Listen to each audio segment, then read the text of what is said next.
मला एकाने DM केलं होतं आणि सांगितलं होतं तंदुरीमध्ये काहीतरी सांग ना. मग काय मी तर बिर्याणीचाच विचार केला. अर्धा किलो चिकनमध्ये दही, लाल तिखट, हळद, बिर्याणी मसाला, लिंबाचा रस, आलं लसूण पेस्ट, चवीनुसार मीठ आणि थोडासा फूड कलर घालून हे सर्व व्यवस्थित मिक्स करून घेतलं आणि मॅरिनेशनला ठेवलं.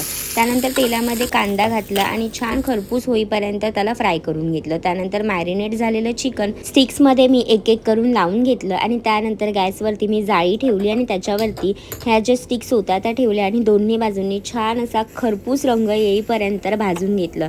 आणि हे टेस्ट केल्यानंतर मला असं झालं आता मी तंदुरी विकत कशाला आणू, इतकं सुंदर झालं होतं. त्यानंतर मग मी बासमती तांदूळ घेतले 2 कप, 2 वेळा स्वच्छ धुवून घेतले आणि मग पुन्हा पाणी घालून थोडा वेळ भिजत ठेवून दिले. त्यानंतर गरम पाणी केलं, त्याच्यामध्ये चवीनुसार मीठ आणि खडे मसाले घातले. त्यानंतर त्यात हा भिजत ठेवलेला तांदूळ पाण्यासहित घातला, थोडंसं तेलसुद्धा घातलं वरतून आणि हे शिजत ठेवलं. त्यानंतर ज्या टोपामध्ये बिर्याणी करायची आहे त्यामध्ये तेल घातलं, थोडा कांदा घातला, आलं लसणाची पेस्ट आणि 2 टोमॅटोची प्युरी घातली. चांगली फ्राय झाल्याच्या नंतर त्यामध्ये मॅरिनेशनचा जो मसाला होता तो सुद्धा घातला. त्यात थोडं पाणी घालून छान शिजवून घेतलं. त्यात रोस्ट केलेलं चिकन घातलं, थोडंसं मीठ घातलं, मिक्स करून त्यावरती झाकण ठेवलं आणि थोडा वेळ हे शिजू दिलं.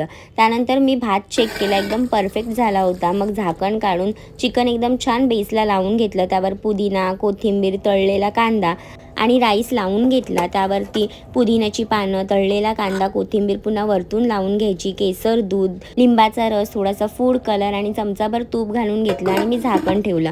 त्यानंतर मग एक तवा घेतला, तव्यावरती मी हा टोप ठेवला, त्यावर जाड भांडं ठेवलं आणि 10 मिनिटांसाठी हाय फ्लेमवरती आणि 5 मिनिटांसाठी स्लो फ्लेमवरती हा टोप मी ठेवला. त्यानंतर थोडा वेळ झाकण बंद ठेवायचं आणि त्यानंतर हा टोप उघडायचा. इतकी फ्लेवरफुल आणि चमचमीत अशी बिर्याणी तयार होते ना. आवडली असेल तर नक्की ट्राय करून पहा आणि फॉलो फॉर मोर रेसिपीज.